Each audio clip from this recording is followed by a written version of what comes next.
Hey everyone, I'm Connor Birch, head of Birch River Design Group. And I'm Jake Deball, the lead media buyer and head of Escape Room Division at Birch River. And you're listening to Birch Banter. Today, we're going to go over a few digital marketing updates that business owners like you should know about. Then, we go into our monthly update on the escape room industry from the perspective of us, professional digital marketers. Before we get into it, if you're an escape room owner listening to this, we would love to invite you onto an episode of Birch Banter. Sharing your insights with the community would really make for an awesome episode. Please reach out to Connor at birchriverdg.com if you would like to be interviewed by us. Google is shutting down the old version of Google Analytics on July 1st. There are less than 30 days left to move over now. If you're relying on it for advertising attribution, then this is your wake-up call. The auto migration they've been doing is just not enough. It's time to take action if you haven't already. The good news is that Resova finally released their updated GA4 integration. We've already been using it to improve our marketing efforts. Tracking the checkout process on our escape room websites is giving us some really cool data to optimize around.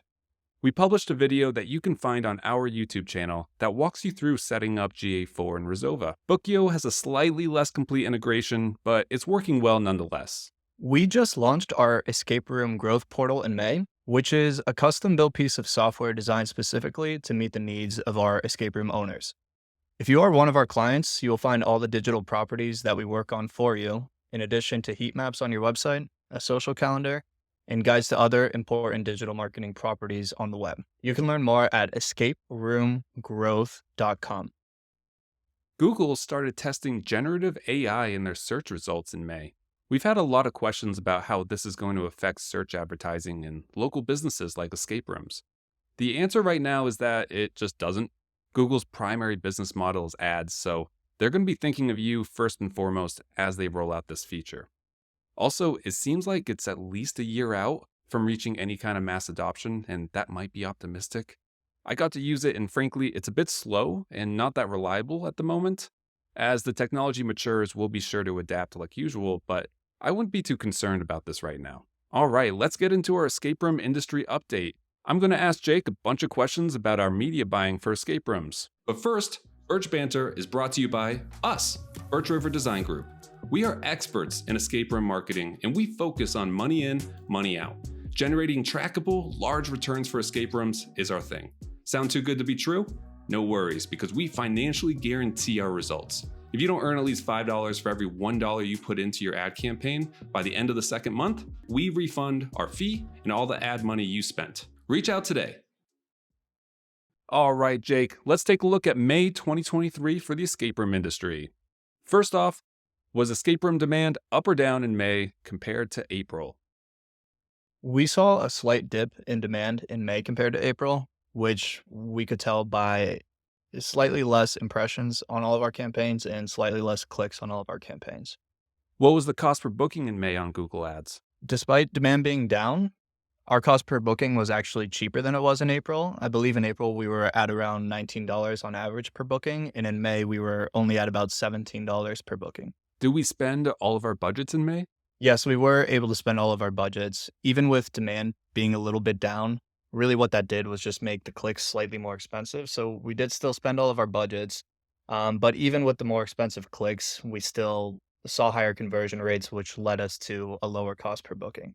How's the Meta Suite performing? The Meta Suite has been performing great lately. Across the board, we've been averaging around 5x return on ad spend in both of our conversion-based and our remarketing campaigns on Meta.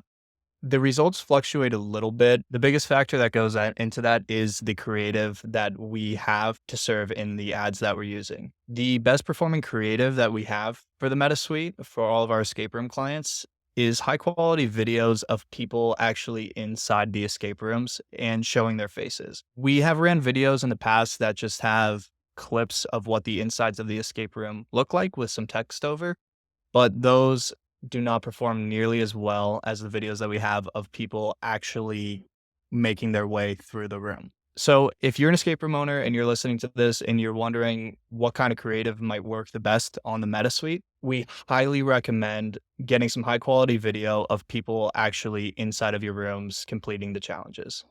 And those people don't need to be giving away any of the hints. right? It can just kind of be their reactions while they're doing something.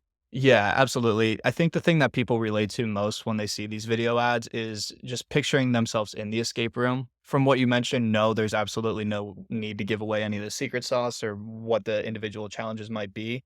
But just having people actually there so that anybody who is watching the ad can kind of envision themselves in that scenario and completing that escape room. That's the best content that we can have for Meta Suite ads.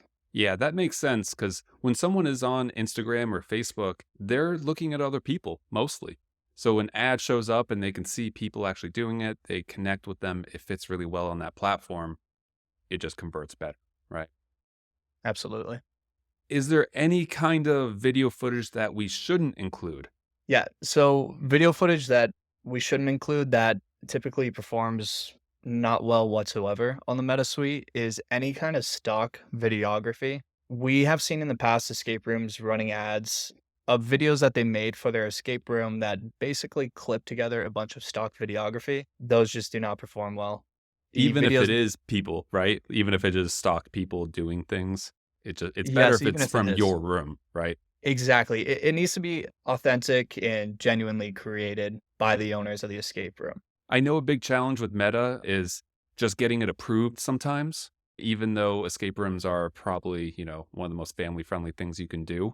Some of them involve pandemics, not related to the world, maybe murders or spooky things. So, is there any guidelines on there that can, still accomplish this, but make sure that we're going to get the ad approved and use the video? Yes, absolutely. The Facebook backend is very finicky on what it will and will not approve. We have seen minorly graphic content in ads get approved by Facebook, but we've also seen the slightest amount of graphic content, like a little bit of blood splatter or just something along those lines, get disapproved. And it's not worth risking getting your ad account banned or restricted. So we would encourage you to keep the content of the videos that you want to shoot for your escape rooms as rated G as possible. Yeah, that's something that comes up a lot is that you would think we could just upload it and see if it gets by, but if we get too many rejections or we upload too graphic a content, we actually put the ad account at risk. That is the scariest thing because it is tied to some Instagram and Facebook pages when we have it all connected correctly. So we really just don't like to take any risks. Cool. All right, moving on then. Any adjustments across the board in strategy we're making based off of May's numbers? There's no major adjustments we're going to be making across the board. Summer has historically been a good cluster of months for all of our escape room clients. So we're just going to let the campaigns run themselves and make small adjustments where we see fit across the board to things like keywords, location targeting, and ad copy as we usually do. How are you feeling about June so far? June's off to a great start. And like I said, summers are typically good for escape rooms. So I'm optimistic to see what the numbers are going to be looking like by the end of the month. Any other thoughts before we wrap up? No other thoughts. I think we had a good conversation there about meta. It's important to consider all these things when you're trying to come up with creative that you're going to use in your marketing stack for your escape room. Take note on all that if you're an escape room owner listening to this and see if you can implement some of that stuff into your own marketing strategy. Nice. Well, thanks so much, Jake. That's it for Birch Banter this week. Be sure to subscribe so you catch our update next month. We're on Spotify, YouTube, or wherever you listen to your podcasts. And remember, if you're an escape room owner, we want to talk to you. We're growing fast and can only onboard so many escape room locations per month. So please reach out on our website to see if you're a good fit. Thanks again. Talk to everyone next month.